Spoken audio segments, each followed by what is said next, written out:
This masterclass session with the one and only Kaushiki Chakraborty ji. We're so pleased to have you here.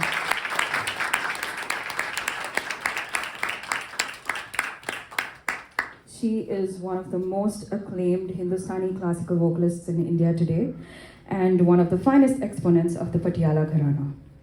Through the Bigs Explore series, we have been bringing artists and musicians like Kaushiki ji to Berklee to get an insight into lives and their artistic and musical journeys. This platform gives students a chance to learn from the best in the world and engage and interact with some of the finest artists in the world. And as I can see that there are a lot of South Asian Association students out here also today who are a part of Bigs technically, so please feel free to ask as many questions as you want to Kaushiki ji. And let's have a really interactive and a really fruitful session today. We could have not organized this event without our collaborators Shadaj and Mr. Rajesh Godbole ji. Shadaj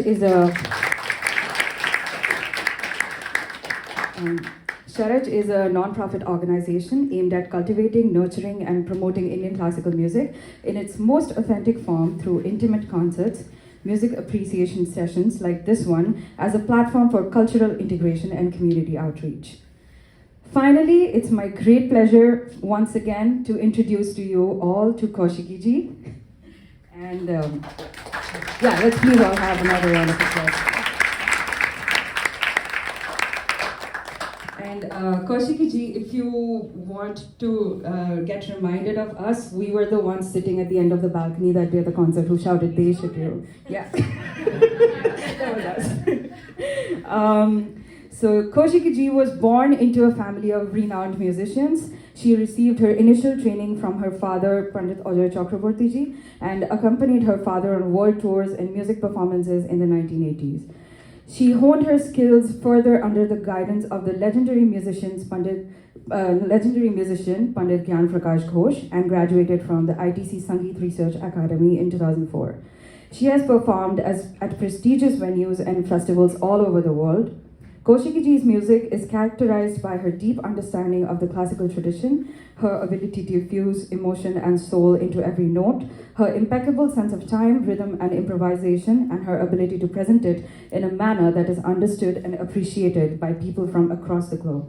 So without further ado, I would love to start this masterclass and hand it over to the talented, charismatic, inspirational, motivational, and the amazing person out here, Kaushiki Chakraborty ji. Please take it over.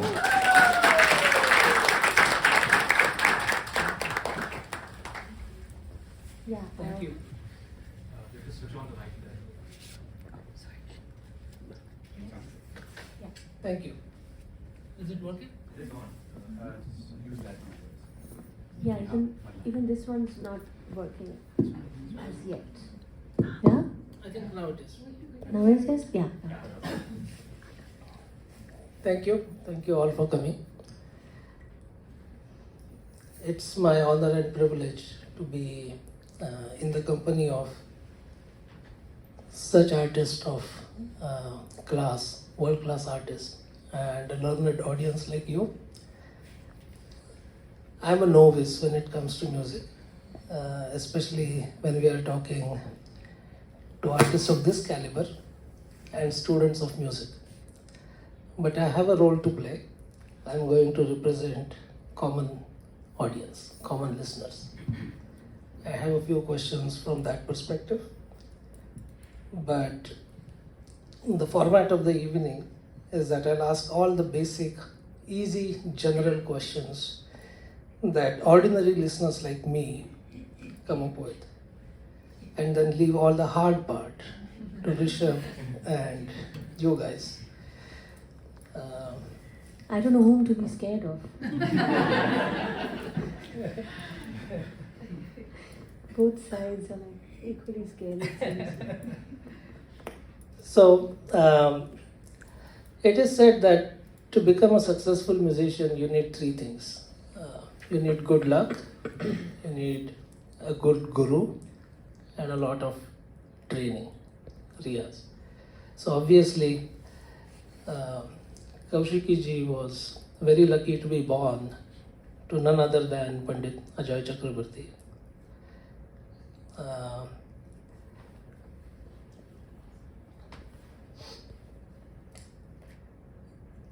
but the Riyaz, before we get to Riyaz, I just want to share one memory. I remember listening to her in Savai Gandharva around 2006, and that concert propelled her to at least the Pune music scene at that time, to out of orbit.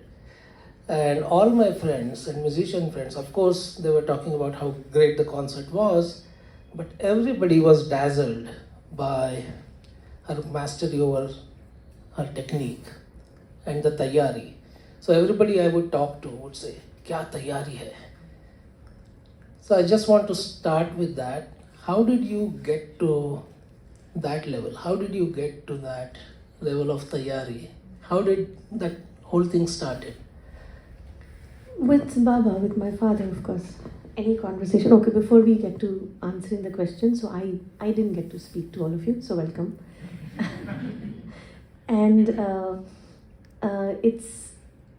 I'm supremely happy always to talk to the younger generation, always. And when I say younger generation, I mean my age group as well. I consider myself young, if you don't agree. It's okay, but it's kind of that. So I'm always excited and happy and, inspired to talk to you. Not always because I'm getting to talk to a very learned audience, because I'm not one. I'm not a very learned person at all. But what I enjoy is the honesty, the truth that you bring with yourself, just as a part of who you are, to any conversation, be it about music, be it about life, be it about understanding different things, be it about what you like, what you are inspired with. Because I've had people in the audience who've come saying that, I love your performance because it's not boring. So these are the kind of comments. These are very honest comments. They're very true. So I think it makes me think that when somebody says that, what is it that they are looking for? What is it that they are wanting to find in a performance? What is it that keeps them engaged in a performance? And being a classical music student, what are the elements that we can kind of how we can design a performance, starting from what the mode of presentation should be, how we should carry ourselves, what kind of personality we have to be. And of course, because we are the vehicles, we are the spokesperson, we are the mediums through which music speaks to you. So we also have to prepare ourselves in a way that the conversation is possible, so the communication happens. So that is why the moment this thing came up and Rajeshji told me that, would you be interested, I'm sure Rajeshji would have heard the most enthusiasm in my voice saying that, yes, of course, this is something that I would love to do. So thank you for making it happen for me, because I rarely get a chance to talk and interact and also hear the other side as much as I speak of the music that kind of has brought me wherever it is. So I'm supremely happy to talk to all of you. And in case there are some people here who are a little shy and thinking that, no, this is a stupid question, I can't ask this, please go ahead and ask whatever comes to your mind. Not because I have an answer, but because then only it's a very true conversation, then only it's a very organic communication that will happen, which is something that I am personally looking forward to. So to answer Rajeshji's question, I will start with the question itself, because there were certain presuppositions in the question. One is that you have to be lucky, yes, and you have to have a guru for the right kind of talim to come to you at the right time. So guru, talim, riyaz for me is one. It's like, as much as talim is complemented by riyaz is complemented by talim, because a guru will only teach you when you're ready for the next one. So your talim actually prepares you to do more riyaz, your riyaz prepares you for more talim. So it's like two sides of the same coin. And the last thing that I think wasn't there in the condition. I don't know whether it's condition or whatever, but in the elements that are needed for one to become an artist or a musician or a creative person. I think is after that talim and riyaz, you should be open in your mind and heart for inspirations to come to you and for you to receive them. So you have to be a great receptor, and that inspiration will not necessarily always come from your guru. It can come from anywhere, it can come from anybody, it can come from outside of the music realm, it can come from life, it can come from travel, it can come from cooking, it can come from this, I guess, Satyavachana. So it can come from anywhere, but it's important for a creative person to stay open to inspiration and to stay open so that you can resonate to whatever is coming to you. I think that is very important for your continuous growth, because practically speaking, your guru will not be there all the time throughout your life, throughout your journey. So it does not mean that till the time you have your guru, you learn and then you stop learning. So you have to establish that guru within yourself. If you call it the guru essence, if you call it the guru shakti, whatever you call it. The word is not important. Don't get burdened by the words, because sometimes coming from Indian culture, the words are very heavy and we get burdened by, okay, guru shakti, oh my god, wo to that's like, oh my god, matlab पहुंचे हुए को समझ में आती है, ऐसे नहीं है.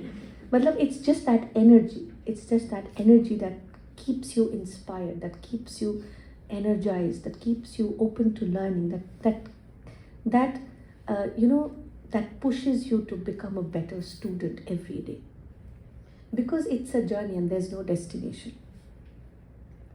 Because everyone has their own destinations and you don't know what that is. So what is important is till you're in the journey, you keep growing. And for you to keep growing, you can't always look for someone else outside. So basically what we learn from the guru is how to learn. We don't learn from a guru this or that. We learn from the guru the what and the how. But what we find in ourselves is the why.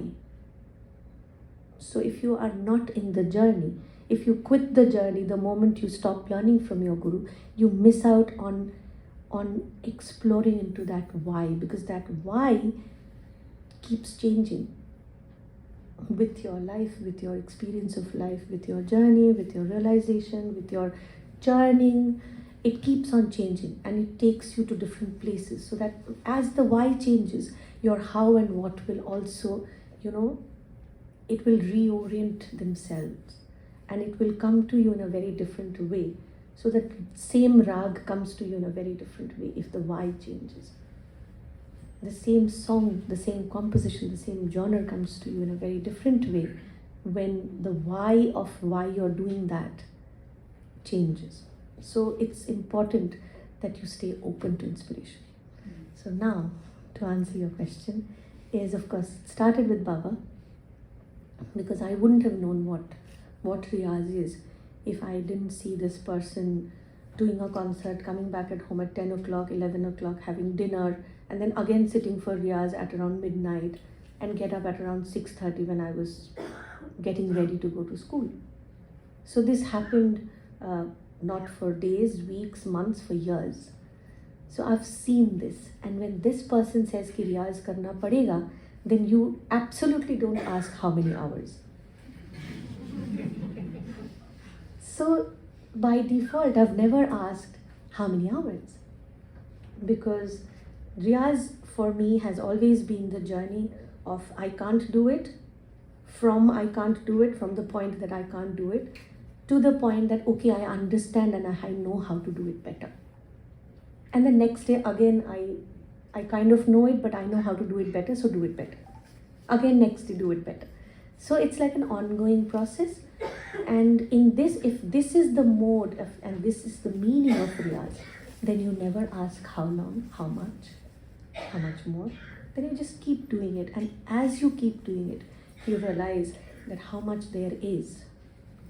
So Baba always says that, somebody like me who's not so comfortable in water, so I would go and have I seen the ocean? Yes, I have. But someone who dives has seen it, someone who sails across has seen it, someone who's into deep diving and all that, they know it. And the whale, which is born and dies in the water, knows it. So knowing the ocean has different meaning.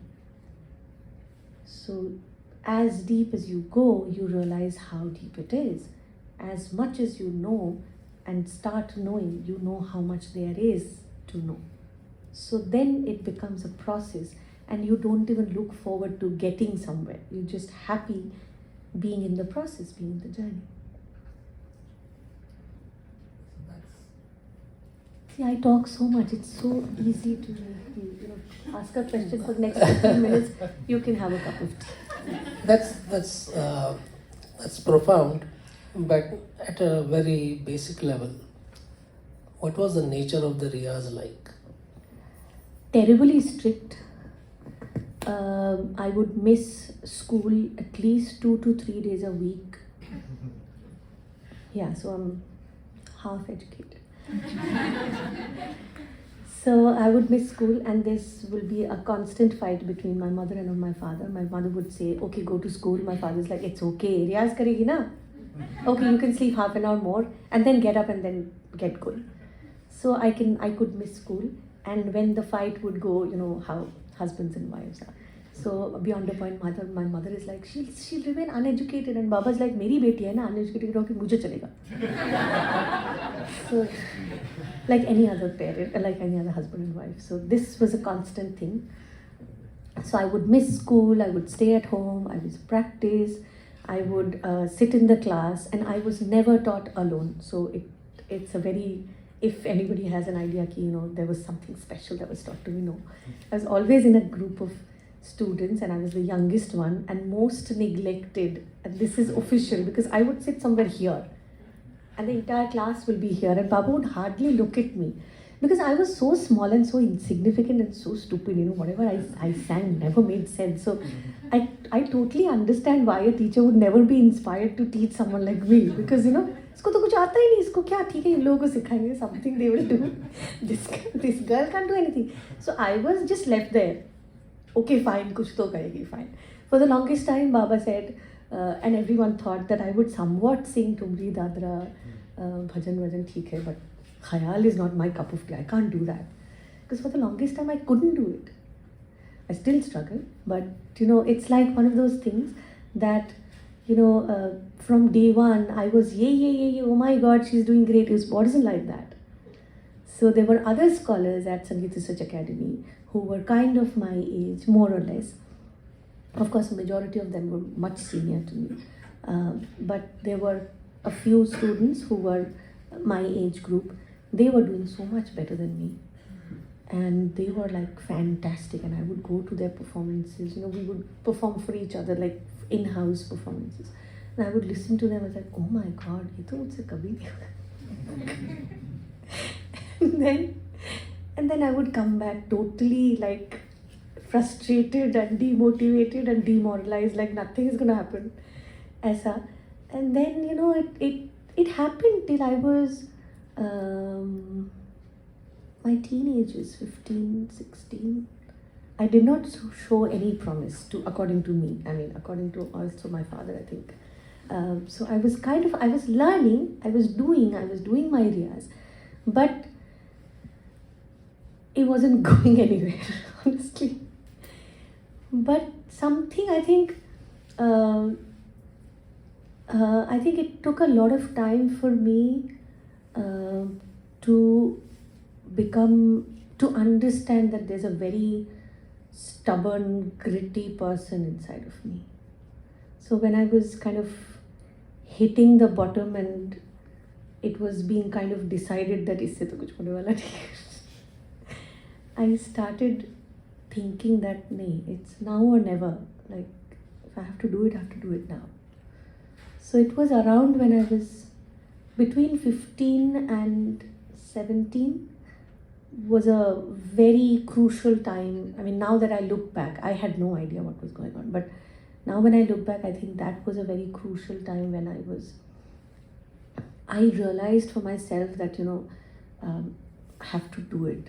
Otherwise, it's just not making sense. And also, I have to be very, very honest here, because I hate being not honest and correct, especially with youngsters, because as I said, that I love the honesty that I get from them. So I would reciprocate.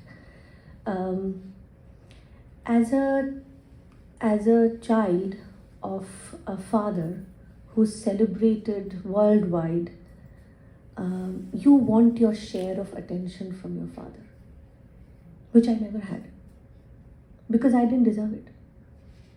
Because he was the first generation musician. It wasn't easy for him. He came from a refugee family. My grandparents came from Bangladesh as refugees. They didn't have food, didn't have proper house basics were also challenging. So he has seen that. So in one generation, from a refugee to a celebrity is a fairy tale journey. And he had to make it. So he was supremely busy, he was supremely focused, and he was supremely dedicated and committed to his craft. And cuddling your daughter and spending quality time with your child was like a rubbish thing at that time, because the family was struggling. This person had a bank appointment letter which my granddad tore and threw. This is at a time when they didn't have food. वो फाड़ के फेंक दिया, saying that you go to the railway station and find bank employees and tell me how many, and find an artist. So if either my son will become an artist, otherwise I don't need a son. So this person, my father, it wasn't easy for him. It wasn't a cakewalk for him. So for someone like him to spend a lot of time with your daughter, saying, okay, lullaby, fine, spending quality time, and time was precious for him, very, very precious. So he had to dedicate all his time to his music, for himself, for the family, for survival, for respect, everything. So it was all eggs in the same basket, and that was music. So he worked hard, and how? So that is that part of the story which I didn't see at that time. Now I see it. But as a child, I wanted my father to know what is my favorite color, which he didn't know. I wanted my father to know what's my favorite subject, who's my class teacher. He didn't know which class I was studying. Sometimes he would forget. So I realized very early in life that I will only have his attention if I sang good. So it will be a lie to say that when I was 13, 14, 15, I was so dedicated to music, oh my God, that I wanted to practice for 6 hours. No. I wanted my father to notice that I make sense. And I realized that only music could make that happen. And everybody said that I had the gift. So I thought, okay, I'll give it my best shot. Let's see. So that's how it started. And that's why I gave so much time and energy and effort and, zid and everything, because I had to make it. And what happened in the process is that I started loving it so much that nothing else made as much sense ever in life. So there are too many layers to why things happen the way it does. So, coming back to how you were saying, there's no asking how many hours. There's no clock in the. There's no clock, there's correct. In the riyaz room. But then over here, I guess a lot of Berklee people have this experience, because especially if you're a vocalist, instructors over here, they give as much importance to rest as much as practice. And whereas in India, it's more like your Guruji tells you to practice 8 hours a day, you practice 8 hours a day without rest, Whereas here, it's a bit different how they do things. So what has been your experience? How was your schedule when you were still learning, growing up. Was it 8 hours of continuous riyaz, or was it half an hour break, half an hour, whatever? No. So the thing was, whenever I felt tired, Baba would say that, sit there, play the tanpura, don't sing. So rest wouldn't mean that I leave my instrument, go to another room, check WhatsApp. You sometimes have to hit the nail. So yeah, so rest is, I would say, when it lingers in your system and you're silent, but it's there, it's going on. It's like chanting, so there's a concept of ajapa in our spiritual system. So in spirituality there's jap, which is chant the same mantra. But when you chant the same mantra for so many days, months, years, then one elevates himself or herself to a place which is called ajapa, when you don't have to chant anymore, but the chant will happen. So that's one state of riyaz as well, where you're not singing, but it's happening. And that's one thing. And the other thing is, there are so many aspects of music, of a vocalist, that one has to do as a brain work, where you don't need to sing out loud. But there are so many things that you can do without even using your voice. Right. So that's more like the sanskar that you've No. gotten. That's also very technical. Very technical things also. Sanskar is something so, Rishabh, I would say these are some blanket terms, and we sometimes don't know what's in there in that term. मतलब संस्कार के अंदर है क्या? If sanskar is a potli, तो उसके अंदर है क्या? We don't know. So sanskar is also something that you have, but something that can be enhanced and acquired by practice. Sanskar grow karte. Sanskar is not what you're born with and that's it till the end of your life. You also grew. So how do you grow? By practice only. So by practicing certain things, by experiencing certain things, by assimilating certain things, your sanskar also grows. So that way, अगर आप कुछ चीज़ें ऐसे practice करें, few things that you have to practice because it's the instrument, it's the voice box, it's the muscle memory that you have to practice. But certain things about note combinations, certain things about tal, certain things about chand, certain things about divisions, certain things about how to syncopate between notes and tal. These things can be practiced without you even using your voice. So if you plan that as a part of your practice when you're resting your voice, then you're practicing, your riyaz is ongoing. This is a very interesting topic, I think, for the students, because when I was talking to Rohit, he mentioned that a lot of students of composition and improvisation would benefit from this. What was those exercises that you used to train your intellect, your voice box? Voice box exercises are pretty, I think it's mostly things that we do, but also something with the voice projection, it's sometimes very, it's unique to each person. So I don't think that one standard exercise, that fits all kind of thing, it doesn't work, because some people have a deeper voice, a tone. Some people, naturally have a higher pitch and a subtler, thinner voice. So not the same practice, not the same pitch, not the same exercise it would apply for all of them, but certain brain exercises. Because ultimately what you're trying to achieve as a musician is that whatever comes to your mind in that moment of performance, there's no technical deficiency that will hold you back from doing that. So that's an accomplished musician. So you don't have to think, okay, this is coming to my mind, but this is in upar ka ga, which I can't hit, so I'll not do that. So that's the limitation of the instrument And when I say instrument, I mean the voice and the brain, the mind. So there should not be any hindrance, there should not be any limitation there. If it's coming to your mind, you should be immediately able to sing it. Be it a rhythmic pattern, being a melodic pattern, being a rag phrasing, be it a sargam, be it an akar, be it a speed, be it a weight, be it a khatka, be it a gamak, be it whatever. So whatever is coming to your mind, you should be able to do that.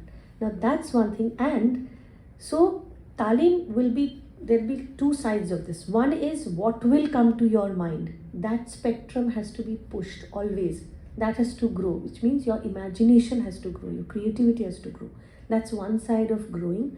And the other side of growing is, as your creativity and imagination grows, your machine also should be ready to execute that at any given moment in time. So for Baba and for the system that I come from, Sur and Tal has been like this. It was never like Sur ka riyaz karo, Tal baad mein dekhenge. So he always gave this example of a train and a track. So he always says a train is totally useless if you haven't worked on the track. And if you have a track and don't have a train, then there's no journey. So Sur and Tal has always been like the train and the track. So you work on both. And beyond a point, you choose your exercises that has two sides. So the same exercise will bring Sur and Tal together. So that when you're creating something, you have the grid in mind so clearly that you can never fall off the grid in the process of creating a melodic pattern. So couple of exercises, I think I've ruined everyone's piece of life with the word palta because I'm obsessed with it.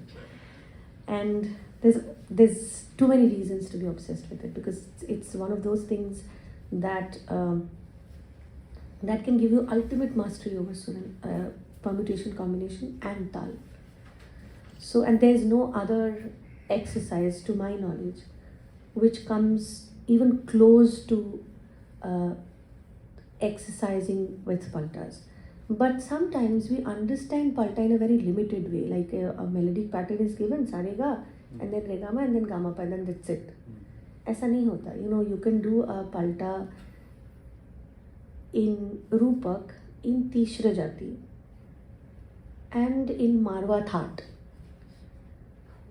So then this is like, oh really?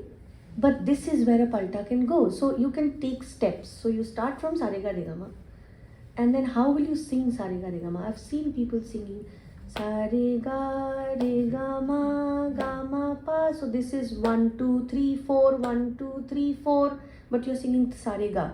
So in your mind there's a confusion whether it's a triplet or it's a 4/4. So if you're singing Sarega, then choose Sarega Regama Gama Pa.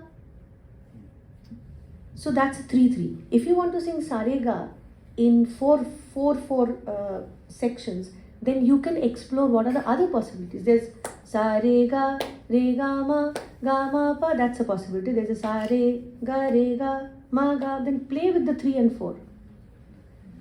If you have 3 on one side and 4 on one side, see what all you can do with that 3 and 4. So there are too many things that you can do with this 3 and 4. Similarly, if you choose like a tin, sa re ga ma is a palta, which is 7 beats and 7 notes. Now, if you want to do things with this, you can do, so ideally in a 7-beat cycle, you sing 14 notes. So 1 beat, 2 notes. That's the general understanding. So you never sing 1 2 3 1 2 3 4. You sing 1 2 3 4 5 6 7 8 9 10 11 12 13 14. So sa re ga ma becomes sa re ga ma sa re ga ma sa re ga ma sa re ga. Now sa re ga ma sa re ga ma sa re ga ma sa re ga ma sa re. So